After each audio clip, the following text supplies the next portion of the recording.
Imbes nga na itapon ko yung orasan namin dito sa bahay, ni-recycle ko na lang siya para ma-display na rin yung picture namin at magamit. Ito lang yung kinailangan ko, battery, gunting, picture, isang colored, And you said, isang lapis at isang double-sided. Pag okay na lahat yung mga gamit mo, buksan mo na yung orasan. and the rest. Sa may likuran nga ng orasan, dun ko siya binuksan. Mabilis lang naman siyang tanggalin. At eto, yung bilog na to, dito na ako nagsukat ng gagamitin ko dun sa pang backdrop.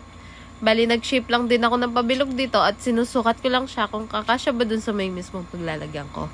Bali, yung picture din dito is kinat ko rin siya ng pabilog para magkasya sa mismong orasan. Kayo na bahala kung anong gusto nyong ilagay na picture. Pwedeng picture ng mga baby nyo, picture nyo lang, kaya family picture. Ako kasi ito na yung napili ko dahil nakastock din naman yung picture na to para ma-display na lang din siya. Bali dito, tinatanggal ko na yung kamay ng orasan. Gumagana pa naman to. Tapos, hindi naman siya mahirap tanggalin. Tinanggal ko lang siya isa-isa. Tapos, nilapat ko lang din yung backdrop dito. Dahil nga yung picture natin is hindi siya talaga pabilog. Kaya nilagyan ko lang siya ng color green sa side para hindi naman makita yung pagkapangat na design ng orasan. Nung okay na nga yung lapat niya, sinukat ko na doon sa may bandang gitna para alam ko yung bubutasan ko dito. Pagkatapos nga dito is binutasan ko din sa gitna yung picture namin na saktong-sakto naman sa pisngi ko. Bali dito is sinilalapat ko na lang siya, dinidikit ko na para pag dinikit ko na yung picture is okay na siya. Bali dyan nilalapat ko lang siya.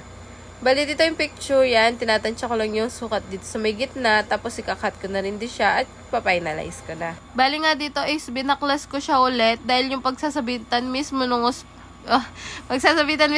orasan is tabingi. Kaya tinanggal ko siya ulit tapos sinayos ko na lang.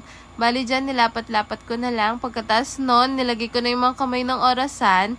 Working naman siya, gumagalaw pa ulit. Kaya, di ba parang ang ganda lang tignan pag napapatingin ka sa orasan tapos mismong family picture nyo pa yung makikita nyo. Natakpan nga lang yung mukha ko dito. Pero okay naman.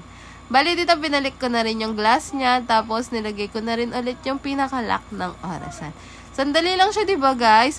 Na-recycle na natin. May nagamit pa tayong pan-display ng mga picture natin. Bali ganyan, yan. Lalak mo lang ulit siya. Tapos, lagay na natin. O, diba? Ang ganda din yan tingnan. Yun lang for today's videos. Thank you for watching. Bye!